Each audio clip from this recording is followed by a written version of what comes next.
Tomorrow, voters in Turkey will decide whether President Recep Tayyip Erdogan will not only be re-elected, but also gain sweeping new powers. Campaigning today, Erdogan, who has led the country as president since 2014 and before that as prime minister since 2003, said he will bring stability to Turkey. Erdogan faces 5 opponents in a tight race. Opposition parties claim Erdogan is trying to establish one-man rule. Joining us now from Washington, D.C. is Soner Çabtay, author of The New Sultan, Erdogan and the Crisis of Modern Turkey, and director of the Turkish Research Program at the Washington Institute, a nonprofit research organization. Thanks for joining us. First, there's almost 2 things that voters are being asked to do tomorrow. We're looking at parliamentary elections, and then we're looking at the kind of increased powers of the presidency. Let's talk about the second. Sure thing. So voters are casting 2 ballots tomorrow, the second for the presidency. Mr. Erdogan, who's already running Turkey for the last 16 years, passed an amendment to the constitution last year which increases his executive powers.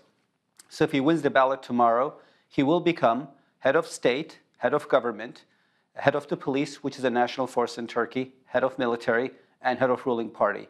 He will become the most powerful Turkish politician in recent memory, if not since when Turkey was established by Mustafa Kemal Ataturk in 1923 at the end of World War I. So what happens to all of the people that are getting elected into that parliament? Will they have any sort of a check or a balance on the presidency? The parliament does provide a check, but executive powers are invested in the authority of Mr. Erdogan, and he also will control the legislative. If his party, Justice and Development Party, AKP, wins the elections, he will control the parliament.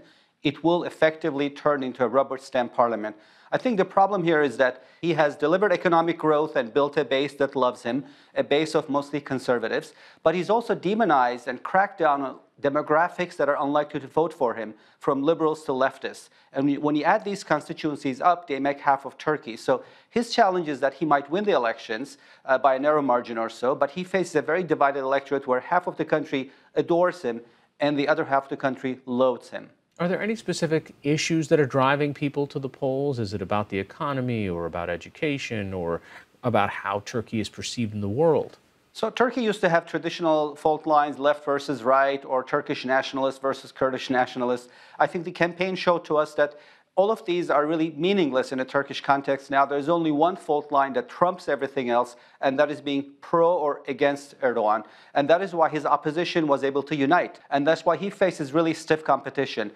At the same time, the opposition has raised not 1, but 2 or 3, perhaps, really competent leaders who are challenging him, starting with Mr. Ince, who's the the candidate for the main opposition party, as well as Mrs. Akşener, who leads Good Party, known as İYİ Party in Turkish. And these are both significant, competent candidates. So he might win the elections, but the good news for Turkish democracy is that the silver lining of the cloud, rather, is that Mr. Erdogan is going to face 2 very competent candidates coming from the right, and that's very significant because Turkey is basically a right-wing country. So the fact that Mr. Erdogan's challengers previously came from the left allowed him easily to defeat them. Now he faces Mrs. Akşener, who comes from the right. And Mr. Ince, although his party is leftist, his politics is very right-wing in the Turkish context. He's conservative and pious. So I think Mr. Erdogan may win, but he faces, number 1, a united opposition, and number 2, very competent candidates who are going to challenge him going forward. All right, it'll be interesting to watch tomorrow. Soner Çabtay, thanks so much. It's my pleasure. Thank you.